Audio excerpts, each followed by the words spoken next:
Buenas tardes, mi nombre es Sonia Mercedes Arasme Palomo, soy cursante del doctorado en Ciencias Penales y Criminalística de la Universidad Unimar en convenio con la Universidad Santa Rosa. Nuestro profesor y facilitador, el doctor Julio César Pineda. Hoy nos toca hablar sobre el tema de los Estatutos de Roma. Los Estatutos de Roma es un tratado internacional que establece la Corte Penal Internacional y define los crímenes que son competencia de esta Corte, siendo un nuevo actor internacional que busca juzgar a todos aquellos individuos que violen los derechos humanos, así como el derecho internacional humanitario.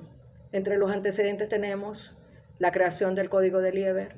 Este código se creó en la Guerra Civil de Estados Unidos, fue el antecesor de la creación y promulgación de los Estatutos de Roma, porque luego de eso se estableció un tratado denominado el Tratado de Versalles, y fue cuando se sentó un precedente para la creación de los tribunales militares de Tokio y Nuremberg.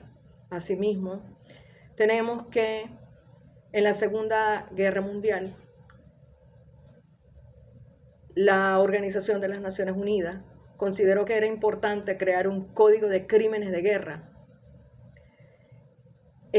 Este código o esta normativa tenía que tratar crímenes de lesa humanidad, de genocidio, crímenes de guerra y agresión. Asimismo, se creó unos tribunales ad hoc en virtud de la situación que estaba viviendo Yugoslavia y Ruanda. Tenemos que, en cuanto a la Conferencia Diplomática Plenipotenciaria, que habla sobre el momento en el cual se crean los Estatutos de Roma, que fue el 17 de julio del año 1998. En esta conferencia diplomática, estos estatutos se promulgaron con 120 votos. 7 votos en contra y 21 votos de países que se abstuvieron para la firma de este tratado internacional. Tenemos entonces que estos Estatutos de Roma está comprendido por 180 artículos, está dividido en 13 partes. Tenemos que la primera parte del preámbulo nos habla del establecimiento de la Corte, la segunda parte de la competencia, la admisibilidad y el derecho aplicable, la tercera parte de los principios generales del derecho penal, la cuarta parte nos habla de la composición y administración de la Corte. Asimismo, tenemos que la quinta parte nos habla de la investigación y el enjuiciamiento, la sexta parte del juicio, la séptima nos habla de las penas, la octava nos habla de las apelaciones y las revisiones, la novena nos habla de la cooperación internacional y la asistencia judicial, la décima nos habla sobre la ejecución de las penas, y así hasta la parte número 13 que nos habla de las cláusulas finales. Tenemos que está compuesto por una presidencia, está compuesto por sesiones judiciales, sesión de apelación, de primera instancia y cuestiones preliminares. Así también tenemos que la compone una fiscalía y una secretaría.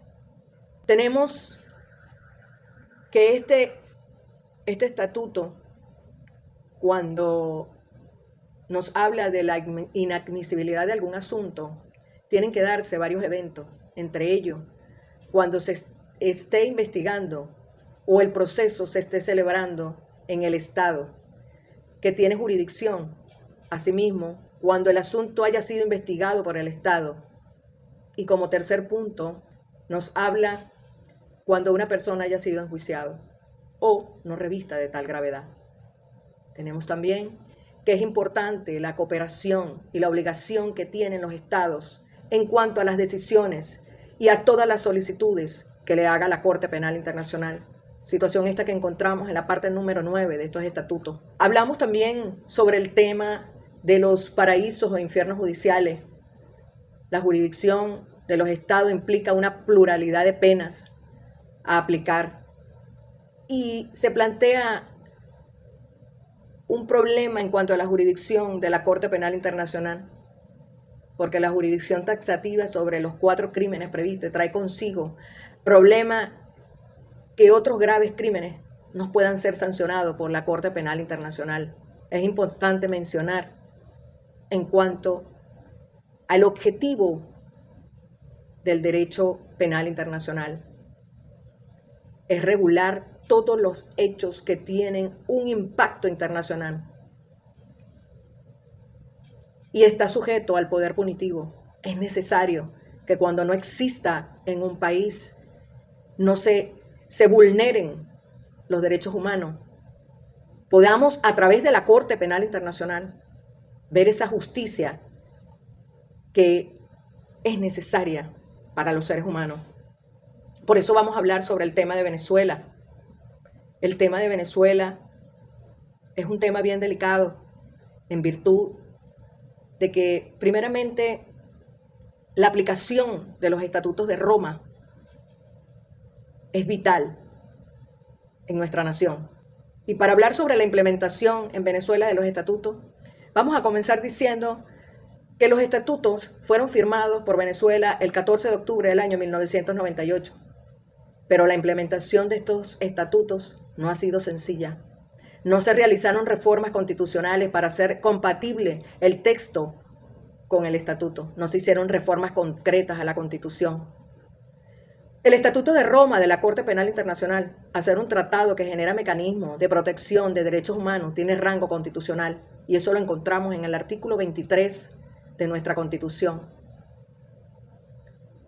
Y es necesario la aplicación. Situación esta que tristemente no vemos, porque la posición adversa que ha tomado el Tribunal Supremo de Justicia con relación a los derechos humanos es una situación de vulnerabilidad total de los venezolanos. Por cuanto una decisión del Tribunal Supremo de Justicia puede cuestionar lo que tenga que ver con la violación de los derechos humanos. Y en un Estado democrático no vemos este tipo de situaciones. La Constitución hace referencia a los derechos humanos en su artículo 271. Por eso es de vital protección por parte del Estado. El ordenamiento jurídico venezolano reclama para sí la jurisdicción sobre crímenes atroces, por lo que desde el punto de vista del derecho adjetivo, el proceso para juzgar los crímenes tipificado en el Estatuto de Roma de la Corte Penal Internacional puede y debe llevarse a cabo prioritariamente conforme a lo estipulado en el ordenamiento jurídico venezolano. Es importante mencionar varias sentencias, entre ellos tenemos la 3167 de fecha 9 de diciembre del año 2002, que nos habla sobre eso de que es importante reiterar que la investigación pretende generar una propuesta académica para el enjuiciamiento de los responsables, como son en el tema de los crímenes de lesa humanidad de Venezuela. Por eso es que es necesario aplicar la parte sustantiva del estatuto para condenar estos crímenes y seguir el procedimiento ordinario en los tribunales penales venezolanos. Pero no lo vemos. Tenemos también que en el caso de los estatutos de Roma, al ser una norma cuyo contenido genera la protección de los derechos humanos, forma parte del ordenamiento jurídico. Y esto ha sido desde el mismo momento en que fue acogido por la Asamblea Nacional en fecha 13 de diciembre del año 2000. Algunos precedentes sobre el tema de Venezuela tenemos el 7 de junio del año 2000, cuando la República Bolivariana de Venezuela ratificó los estatutos de Roma. El 27 de septiembre del año 2018, la Fiscalía de la Corte Penal Internacional recibió una remisión de un grupo del Estado parte en cuanto a las situaciones de violencia que se habían generado en Venezuela el 12 de febrero del año 2014. Pero luego de eso, el 3 de noviembre del año 2021, la Fiscalía anunció su decisión de continuar con las investigaciones en Venezuela. En el año 2022, el 21 de abril, la Fiscalía notificó a la Sala de Cuestiones Preliminares sobre la solicitud que había recibido por parte de un grupo de venezolanos. Asimismo, El 1 de noviembre del año 2022, la Fiscalía solicitó a la Sala de Cuestiones Preliminares reanudar la investigación. El 18 de noviembre del año 2022, la Sala de Cuestiones Preliminares dictó una orden en la que invitaba a las víctimas a realizar observaciones. Y esta fase terminó el 21 de marzo del año 2023. El 27 de junio del año 2023, la Sala de Cuestiones Preliminares autorizó a la Fiscalía a reanudar la investigación. El 19 de enero del año 2023, la Secretaría de la Corte presentó un informe exhaustivo sobre las opiniones y las preocupaciones por parte de las víctimas. Asimismo, el 20 de febrero del año 2023, la Secretaría presentó un segundo informe. Y luego, el 3 de julio del año 2023, Venezuela presentó su notificación de apelación contra la decisión de la Sala de Cuestiones Preliminares. En el año 2023, también el 14 de agosto, Venezuela presentó un escrito de apelación. Así fue dándose cada situación hasta que la audiencia fue pautada para el 7 y 8 de noviembre del año 2023, pero fue celebrada. Durante esa audiencia se trataron los 6 motivos de apelaciones.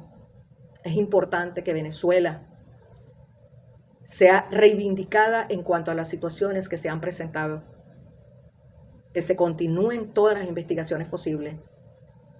Tenemos también que tocar el punto en cuanto a las jurisprudencias venezolanas en materia de derechos humanos. Y aún esto lo tenemos aún antes de la entrada de la Constitución de 1990. En jurisprudencia como del año 1965, en la cual reiteró la importancia de estos derechos humanos y de ser reconocidos también, y el reconocimiento del tema de los estatutos. Tenemos otra sentencia del 3 de diciembre de 1990 por la Corte Suprema de Justicia. En la Sala Político-Administrativo reiteró la constitucionalidad de todas las normas relativas a los derechos humanos. Muchas gracias por su atención.